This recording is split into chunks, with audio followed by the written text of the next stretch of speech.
Okay, welcome everybody. It's great to see you all coming into the meeting, into the webinar.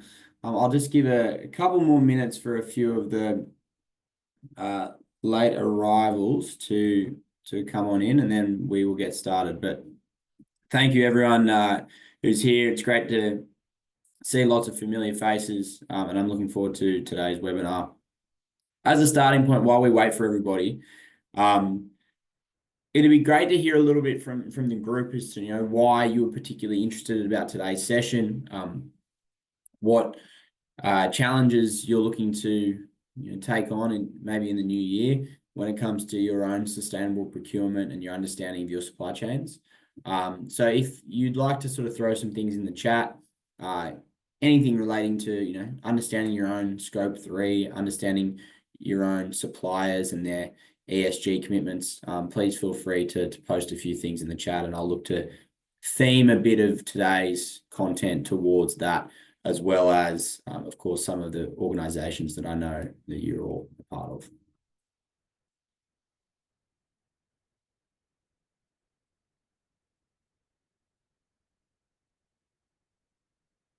And please don't be shy in the chat there.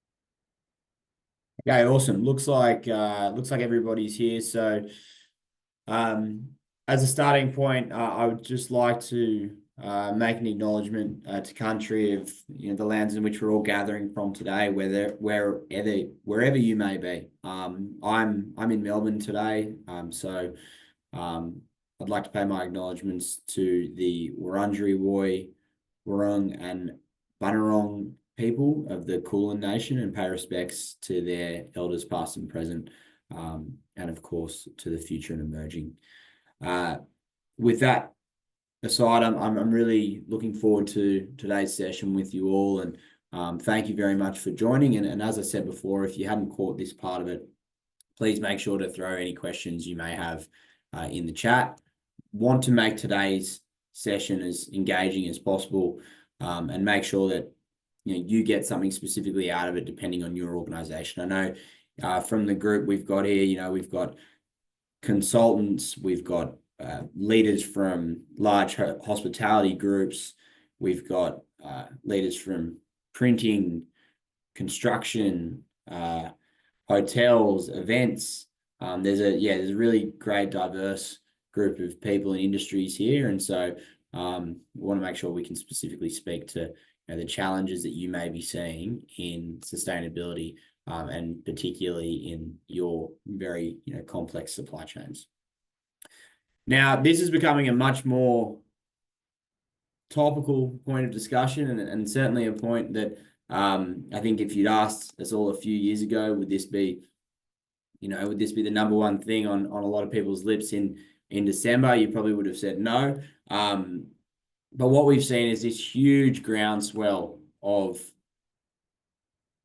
momentum and pressure that's been put on businesses of all shapes and sizes due to the mandatory reporting that's come into effect in Australia, and of course the broader ISSB standards that have been set out across the world. Now, I think as a starting point, it's very, very important to acknowledge that the status quo, as you see it here on the left, is fast becoming unacceptable for most businesses who are starting to look at each of their suppliers and the materiality of their suppliers, and starting to look at them as huge risks and, of course, opportunities as well when it comes to their own sustainability. Now, I know that most people here will be very, very familiar with, what what the different terms are around sustainability, but we do need to remember that from a scope 1, 2, 3 perspective, we all sit in each other's impacts as part of their scope 3. And so your sustainability, your organization's approach to ESG, and your approach to your own carbon accounting is now directly relevant to that of your key clients. Now, of course, you may or may not work with what are defined as Group 1 companies, and we'll come to that in a little bit. But of course, businesses with over $500 million revenue, over 500 employees, or $1 billion of assets under management. You may not be one of those organizations. You may not even work with one of those organizations. There's a very good chance that you do. But we're starting to see that, other organizations who have reporting coming in the years following are starting to try and get themselves aligned and organized. And I'm sure most people in the room here are feeling the impacts of that. So in today's session, we're going to get a bit of an understanding about what the current landscape looks like and what that means to your scope 3 emissions. And we're also going to help you to shine some light on some examples of successful supply chain engagement that we've been doing at NetNata, but also that we see in the industry that other organizations have been doing, and how you can bring your suppliers on that journey along with you, so that this doesn't become the type of thing where you're playing bad cop, you're telling your suppliers that they're the worst organizations ever because they're not meeting your, ESG standards. That's really not the approach that works here. What works here is, we know you have organizations that do a fantastic job for you that you love working with. And that's great. Those relationships in business are so important. How do you support those suppliers of yours to come along on this journey with you? To start with transparency as the baseline from which we build everything. And then after that, really look at how we can work together. And this all starts from wanting to know, the specific emissions factors of different suppliers, but also their different ESG commitments. And it's really important for us to look at sustainability as a bit more than just carbon. So understanding sustainable procurement. Well, all over the world, this is now happening, okay? And it depends on the type of organizations that you work with. But if you're working with global organizations, it's very important to understand what the different reporting and jurisdiction requirements are, depending on where their head offices are or where their centralized procurement happens from. And there are more and more guidelines coming out each day. And, a lot of organizations are in a similar boat to Australia, where we don't actually have, we haven't actually had our standards set in stone until recently. But it tends to be that Europe and the UK sort of leading this space. And obviously, we'll wait and see what happens in the US over the next 100 days with the new government in charge. Now, when we're specifically drilling down and talking about Australia, it's important to look at what the disclosures are that are required, and also how this is verified. So businesses who are reporting to the Australian mandatory reporting standards are now going to be going through a very, very similar process to that of Europe and the UK. And this means that all of their reports are going to need to be auditable, initially just on scope 1 and 2, but in the following years, scope 3 emissions coming into effect as well. Now, what that means for you, if you're a supplier of one of these businesses, is that your reporting needs to meet the same standards and methodologies that theirs does. Essentially, think of it as an apples to oranges example. If you can only provide them with an apples to oranges analysis, it simply will not be good enough, and it simply won't be usable for them, okay? So it's very, very important for you to get your head around what the frameworks are, what you need to be reporting on, and how you need to be providing that data to your key clients and stakeholders so that it's useful for them and that it has utility. The standards were only recently approved, and they will come into effect as soon as January 1st, which I'm sure everyone's familiar with, for the most recent reporting year. So I think it's very important to identify that, let's say an organization reports on the Australian financial year, they will then be required to report come July 1st. Okay, so it's Jan 1st, but it's sort of comes into effect on that once their full reporting year is completed. So it's not as if organizations are going to have to do a half year reporting year just because January 1st is coming up soon. I hope that's sort of clear to everyone. Now, as a quick overview of who these organizations are, and I'm sure you can sort of think in your own head, and you likely have already done that before this session, as to who are the type of Group 1, Group 2, and Group 3 companies that you work with. Group 1, as stated before, 500 million or more of revenue, a billion or more of assets, and over 500 employees.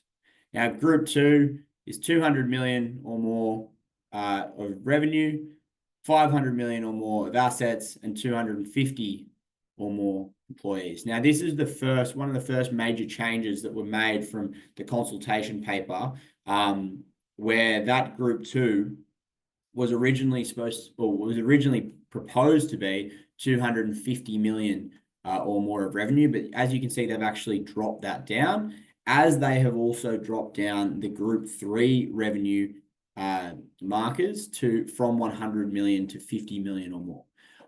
You can see in these Group 3 thresholds, these really aren't very big businesses. There are lots and lots of these organizations. In fact, in Australia, there's about 6,600 organizations who are going to fall into these categories. So the ripple effect that we're going to see is going to cover everybody, no matter what organization you are. There's a good chance that you're dealing with companies who fall into these baskets. So it's really important now more than ever that we can democratize the access to sustainability information, so that we're not freezing out or creating a barrier for smaller organizations to be able to be compliant. So what does this mean from a procurement guidelines perspective? Well, essentially, companies are going to need to report on the processes on how they monitor their sustainability and climate-related risks. So it's not just from the data perspective.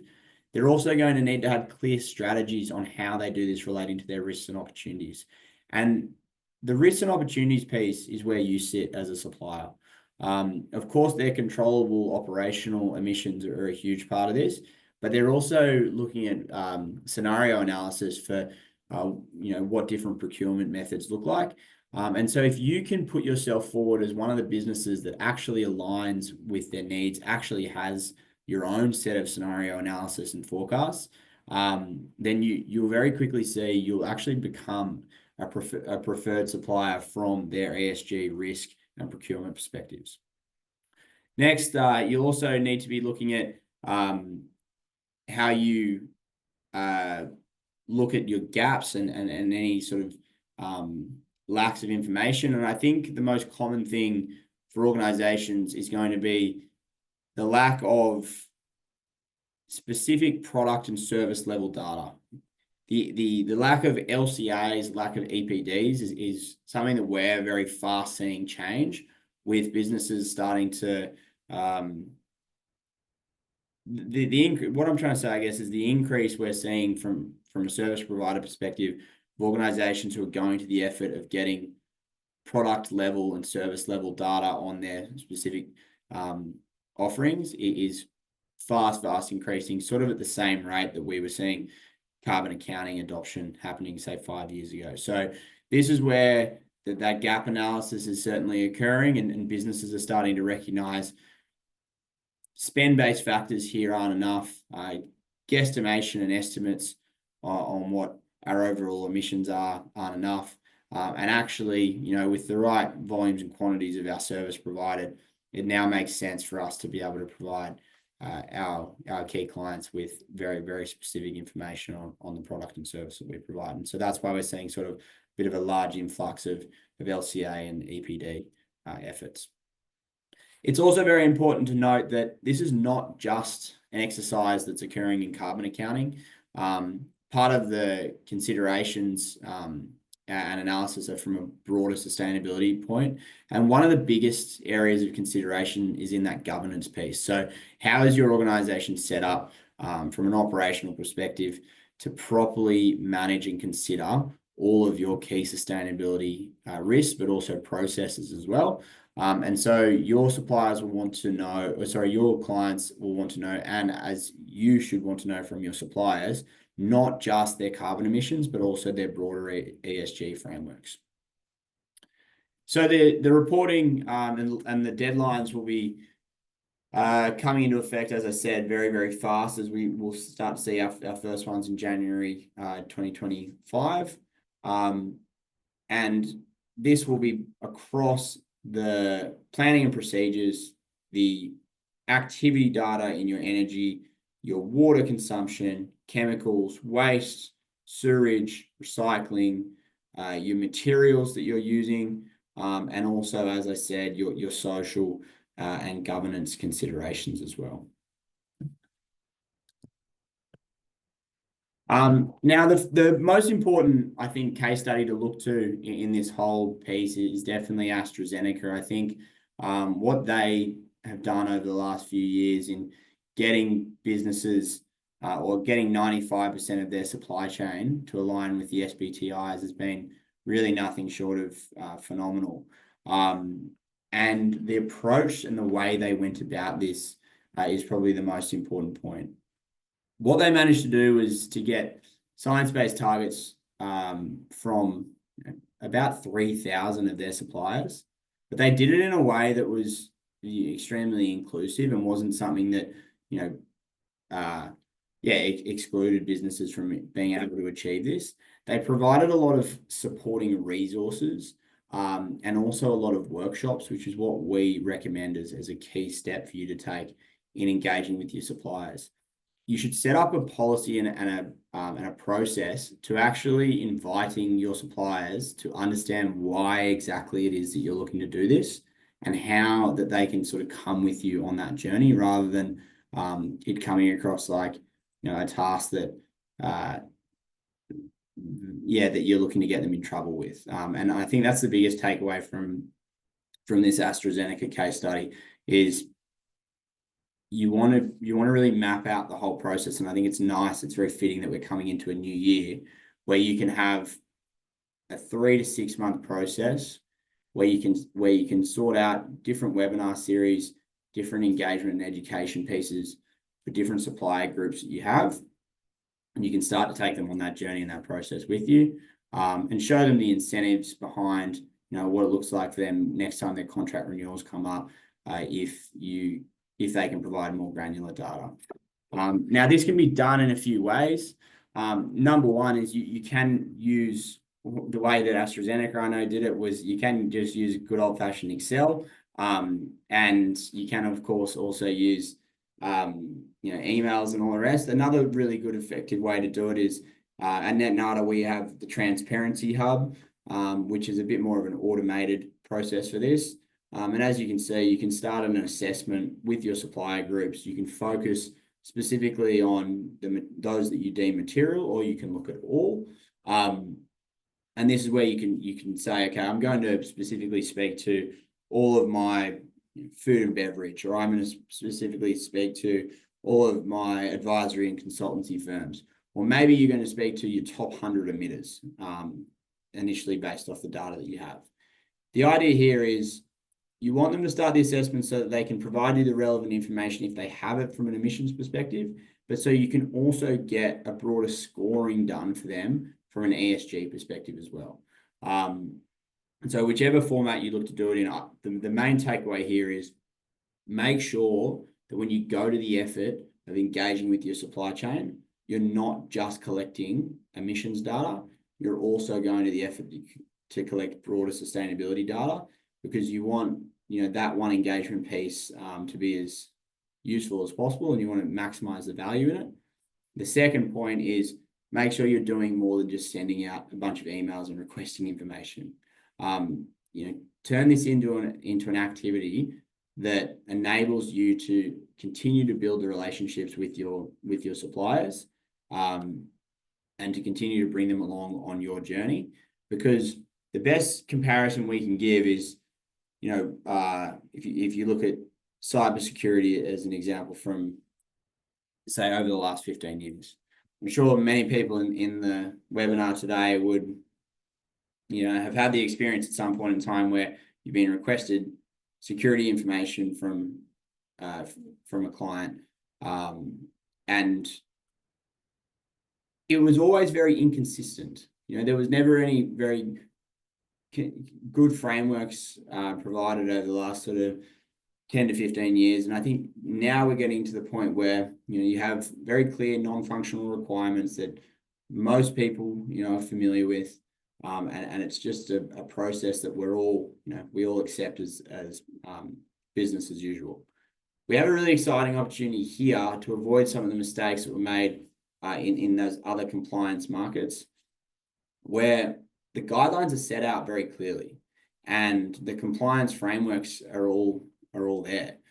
You just need to make sure that you communicate well with your suppliers what you're asking for and why, because they're actually going to benefit out of this. They're going to be able to use this again when their next client asks for it. And when you change this from being a, hey, I need this off you right now, please, into a, hey, this is something you're going to need regardless, and we're here to help you with it. What we see, and what's certainly the case in the case studies, is that it's massively changed the way that people get reactions from their suppliers. Now, before I come to the emissions reduction targets, I think it's important to speak of what your engagement targets should look like. This, of course, massively varies depending on the type of business that you are and the industry that you're in, and frankly, most importantly, the size of your organization. What we tend to see is for large organizations, you should be expecting to get a response from over 60% of your suppliers. You're very important to your suppliers. And as such, being a bigger organization, you'll tend to get a higher response. There will also, in every business, tend to be an 80-20 rule of such. We know there are certain organizations that have, tremendous market share, and so they'll tend to pop up quite a bit.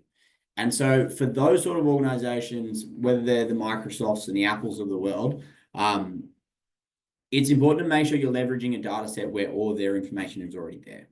Okay, so with this, it means that you can sort of cover that 60%. You can also cover that sort of 20% of the big groups, and your remainders who you either don't have data for or that don't respond is a relatively small fraction. So that's what you want to be shooting for as a large organization, to have a bit around 80% coverage. As you start to go into the smaller organizations, you tend to get less of a response because businesses may not prioritize you as highly as they may prioritize their biggest clients. But medium organizations should still be getting somewhere around 50 to 30% response rates, and small organizations should be getting somewhere around 30% response rates. Now, again, this comes down to how well you engage with your suppliers, and also the support that you provide them with, the relevant resources and information. And of course, not talking to them in a way that it's, you're chasing them up or anything like that. Being very, very clear with your comms to start with, that it's all about the transparency, and it's all about the sort of coming along on the journey with you. When you've got those challenges and roadblocks, the most important thing is to make sure that you have your information packs set and ready to go. Do not start this process without having all of your resources there to support all of your suppliers. The most important thing here is first identifying the different industries and subsets that your suppliers sit within. Remembering that the different complexities for their analysis hugely vary depending on the type of business that your supplier is.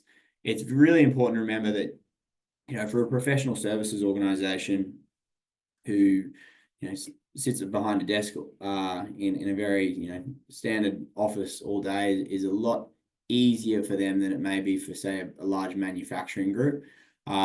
And so having your internal resources sorted together for the industry, and understanding, the specific messaging that needs to go out to each industry group is very, very important. Then the next thing is, once you've started, making sure that you're getting data that's actually aligned is so, so important. What we've seen a few times before is that organizations have gone after this with the right intentions, and they've been really proactive to want to get data from their suppliers and better understand their sustainable procurement. Or even they've done it at the start of their procurement process as sort of the final step to sign off some contracts.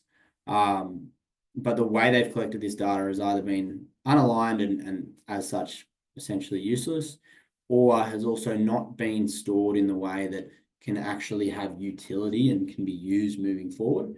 And lastly, what we see that is quite often is the businesses just frankly don't do this enough. Now, I would love to say that, after today's session, you can go out, you can do your supply chain engagement, you can collect all of the information off your suppliers, and then you're done. But realistically, you need to build this into your process so that this becomes a business as usual for every year. Because the most important thing to think about when you're thinking about quality data is that data sets change and need to change every year, which means you need to update the information on each of your suppliers. And it also, your suppliers may be performing very well this year and not so well next year, or vice versa, hopefully vice versa. And you need to be able to reflect that in your information. Working with some of our partners, we know that they've been collecting or trying to collect this sort of information for 5+ years. But if they have a client who's been working for them, or a supplier who's been working for them for 5 years, and they haven't asked for any new sustainability information since the first year they started working with them, well, obviously that data is completely out of date. And this is something we see often, like, hugely skew the results of businesses' policies around sustainable procurement, but also their scope 3 as well. The next thing is, you want to have that comparison as a starting point. You want to have that spend-based calculation comparison. The best thing you can do is to enrich the data from your spend-based analysis so that you can see exactly sort of what and how your suppliers compare against the benchmarks. So make sure before you go out to do your supply chain engagement, you've already done the best job you can from a scope 3 analysis, from a spend-based perspective, and make sure that, of course, the data sets that you use and the methodologies that you follow are properly aligned with all of the right frameworks, considering, of course, the mandatory reporting and whatever country that you're from, assuming you're from Australia, but lastly as well, whatever specific industry reporting requirements your industry may have.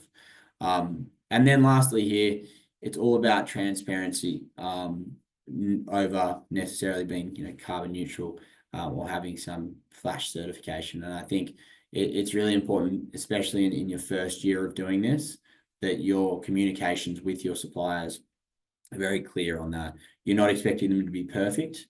You're just asking them to be transparent, because from there you're in a position where you can start to improve. So with that in mind, and on the half hour, I thought I'd open up the floor to some questions, because I see some questions in the chat. If there's any other questions that haven't been put in the chat just yet, please feel free to throw them in. Okay, so I've got one here. Can you explain how to integrate carbon accounting into procurement processes and to use it to make more informed supply selection decisions? Yeah, that's a great question. So what I suggest is that, firstly, you have an active database that can be indexed and can be given some utility and agency. Secondly, it's never too late to start. So I would say draw a line in the sand, and from 2025, every new supplier that you bring on board, add into your procurement framework and system that they need to provide you with their sustainability information, okay, or their lack thereof. And once you've drawn that line in the sand and moving forward, you know, every new supplier that you've got will be providing you whatever they have whenever they become a supplier of yours. Great. From that point, you can then go retrospectively and start to have that conversation with the suppliers that you know and love and say, look, this is the journey we're going on. This is why we're going on it. We would love you to come along on that journey with us. We're not here to say if you don't pass with flying colors that we're never going to work with you again. But we do want to start, you know, here as a starting point so that we can get a better understanding of your impact on our Scope 3 emissions. And from there, you can sort of move forward. So I think in short to that question, building carbon accounting and more broadly sustainable procurement into your procurement processes, you need to draw a line in the sand as to when it's going to be something that's looking forward.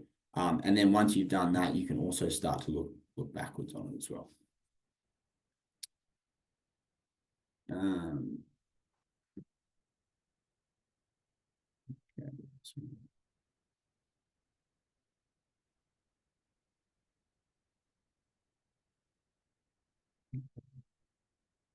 Another question, how do we handle situations where suppliers are unwilling or unable to provide sustainability data or report on emissions?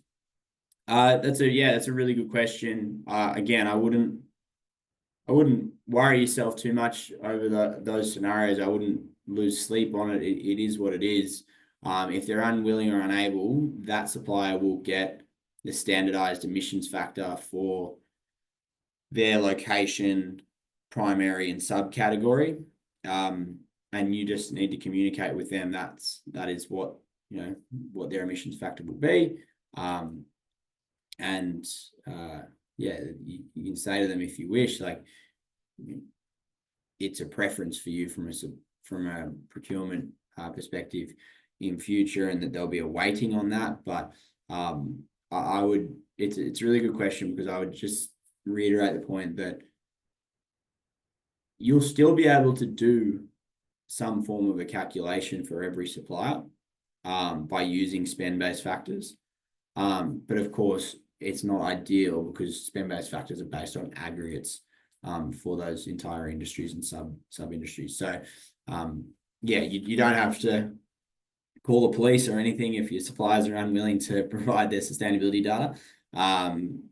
It is what it is. You'll still get a reading and a measurement for them. But of course, you know, it's not preferred if suppliers aren't looking to work with you on this journey. Another question, what's the best practice to select suppliers to engage with? We always tend to look at, you know, where's the lion's share of your emissions coming from as a starting point. You know, you might be an organization that has 1,000 suppliers, you may have 10,000 suppliers, you may have 100 suppliers. It's very, very handy to be able to segregate these suppliers into different groups. You might have your top 100 suppliers that represent 70% of your overall Scope 3 emissions. And so we always recommend that you go out and speak to them with some very, you know, targeted, specific messaging that makes them understand how critical their impacts are on your business's Scope 3. With that said, though, of course, it's equally important to engage with, you know, everyone in your supply chain, because never underestimate the ripple effect that your action here as a procurement manager has. Because if you influence 10, 50, 100 companies to start taking sustainability seriously, well, that in itself has a hugely positive impact, right? So we still recommend that you do reach out to the other suppliers and all of your suppliers in your supply chain. But it's just about grouping them, selecting the right messaging to select, each of your supply groups. And the last way of doing that is, of course, by industry groups. We see that there's a lot of motivation when you mention to suppliers that I guess they similar suppliers of yours are also providing this data. So yeah, there's sort of those three pieces of messaging that we tend to go with is one, key suppliers from an emissions perspective and making them understand that, their material impact. Two, the everyone approach. And then three, the benchmarks and comparisons approach.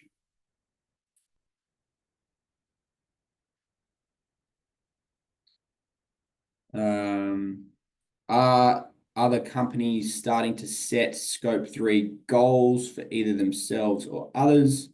That's a really good question. Companies are definitely starting to set scope 3 goals for themselves, for sure. Often companies don't actually know if they are going to be able to hit those goals. So when you come along as a supplier who, who beats their forecast for your product service, they are very happy because, they often are scratching their heads at how they're actually going to reduce their own scope 3. So I would think that's something that's really important to note, especially if, you're here because you're trying to understand your supplier's perspective. If you can prove that you are better than the benchmark or better than the industry standard or better than whatever their current calculation is for your service, that's a huge tick in the right box from a procurement perspective. So yes, they are definitely setting scope 3 goals for themselves. Are they setting scope 3 goals for others? That's a very, very good question. I think in the very high emissions areas, yes, where they deem it to be material, as well as in the areas where it hugely affects their overall sustainability scoring. They are definitely setting it there. So I think like waste and recycling is a good example in that. It massively affects overall sustainability scoring. So yes. I think for more generally speaking, no, they're not setting a whole lot of goals right now for every industry. But I would expect to see those goals to start coming into effect next year, just because most companies would have by then at least done one or maybe two scope 3 reports of their own.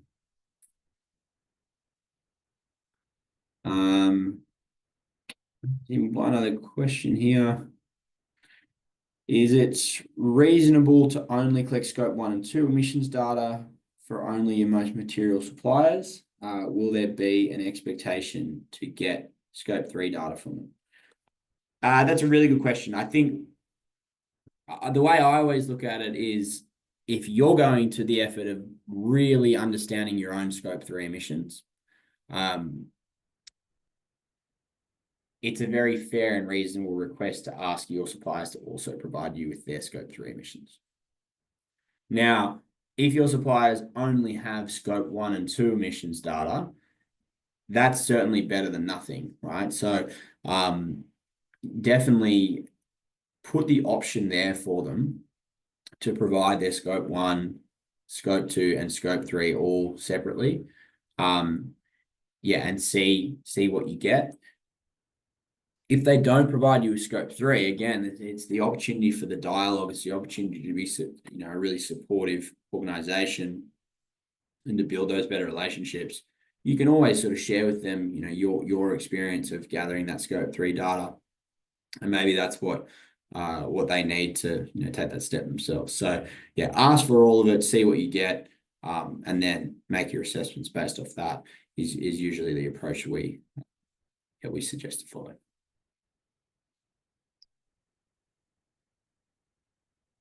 All right, cool. Well, I think that's all the questions there. I don't see any others in the chat, but yeah, I hope that was a helpful, quick session there, and with the questions as well. So yeah, thank you everyone for coming. And if I don't see you or speak with you, hang on, is it preferable to ask for intensity per product rather than gross? Yes, it certainly is. If you have the data of obviously product quantities. If you don't have that data on, the specific activity data or the volume data, then gross is best. and you can obviously make that division. But if they have intensity per product, yes, that is certainly preferable. But yeah, as I was saying, sorry everyone. And if there are more questions, please feel free to put them in the chat, and I'll hang around. But for everyone else, if you don't have any questions, I hope you all have a fantastic Christmas and New Year's and break. It sounds crazy to be saying that already, but yeah, thank you for coming along, and yeah, have a fantastic end of the year.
Oh, sorry, Mark. Just seeing your other question there.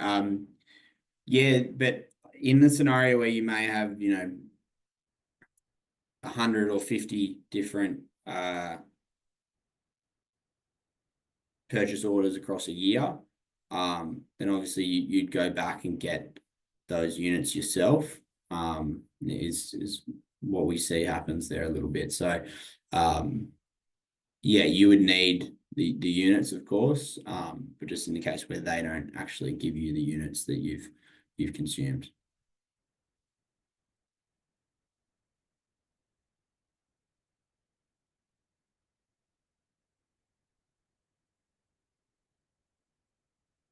Okay. Thank